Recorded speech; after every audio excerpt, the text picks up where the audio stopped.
So this week I had a go at creating beeswax wraps. This isn't something I've done before, so I can't claim that this is a tutorial of any kind, but I thought you might be interested in watching along with me. I'll show you what I did, what ingredients I used, and then what I think of the end result. So start by looking at some fabric. I've got all of these offcuts which have come from dressmaking projects and things like that. I'm looking at the ones that are 100% cotton, and then I start cutting some squares out. I'm using pinking shears just to keep the edges nice and neat, but I don't think you really need them because I think the wax that you put on them will stop the cotton from fraying. Decide to do some larger squares and smaller squares, so some are 20 by 20 centimetres and others are 30 by 30. I cut more of the smaller ones because I think that's what I'll use more often. I'm wanting them to wrap up things like cheese and lemons and onions and things like that you kind of use half of and then need to keep the rest, so I think the smaller ones will be more useful for that kind of thing. So now I've cut quite a few squares and I've done them different patterns and different types of fabric, and that's going to help me remember what I've put in them. If they all look the same, I'd get confused, I think. So I found various different recipes for making beeswax wraps, and some of them just use the beeswax on their own, but others have additional elements. So the ones I found that were really common used pine resin and jojoba oil. So I bought these pine resin chips and I'm just grinding them up to make a powder, and it's going to make them easier to melt. I'm setting up a double boiler, so I'm putting a pan on the stove with some water in it and then putting a glass bowl on top of that, and that's where I'm going to mix everything.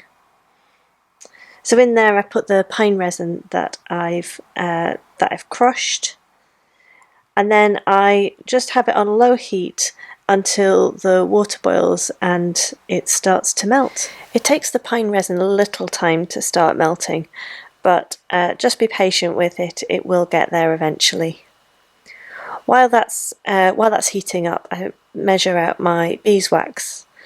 Now I found quite a few recipes for beeswax wraps, and they had different proportions of resin to beeswax.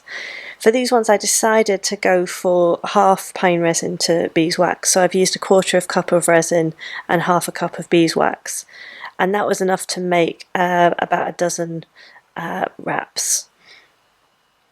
So add the beeswax into this mix, and the resin kind of goes like toffee. It's really sticky, but it does eventually soften and all come together. When it does, I'm adding the jojoba oil, and I'm just putting 2 tablespoons in of this. So we're adding the oil for its antibacterial properties, and the pine resin that we put in earlier, that's for helping the wraps stick to one another, so it makes them a little bit more sticky. And we just keep them on this low heat until it all comes together, and I'm just using a bit of an old stick to stir them together.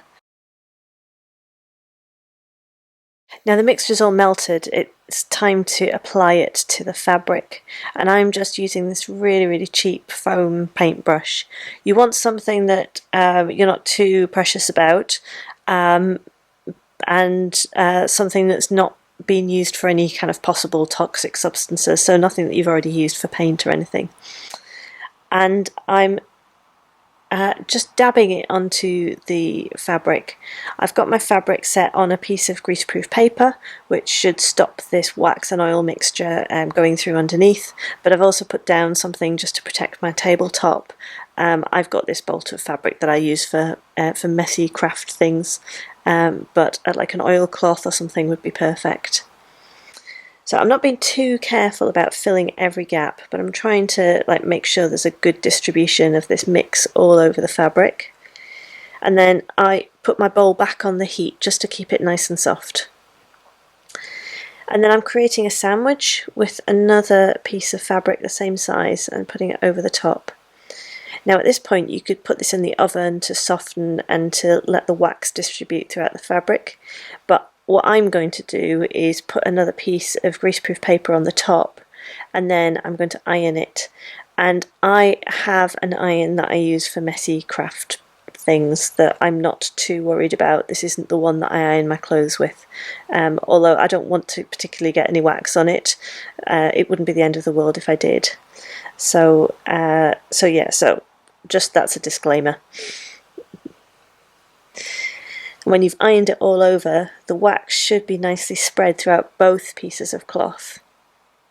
But you want to look at them and check for any areas that don't have any wax on, and if you find any, just add a little dab of wax to that area, and then check both sides of it, and then give it another go over with the iron, remembering to put the greaseproof paper back on the top, and checking that your greaseproof paper is always going down the same way. You don't want to put it back on top with the wax side up and then get wax all over your iron. You want to make sure that your fabric is fully saturated with the wax mix, and when it is, you can just put it on a rack or put it somewhere to dry, and it shouldn't take very long, just a few minutes. So I just kept going with this process, and I actually used up all of the fabric pieces that I'd cut, and I had to cut a few extra because I didn't want to waste any of the beeswax that I'd melted. And now the moment of truth. Do they actually work? Well, I found that wrapping small parcels like this onion worked really well with the small sheets that I'd made, and they stuck to themselves, and just a little bit of heat from your hand makes them makes a nice airtight package, and that worked absolutely fine. I found that covering a bowl was a little bit more tricky, and next time I make these I'm going to up the level of pine resin that I use.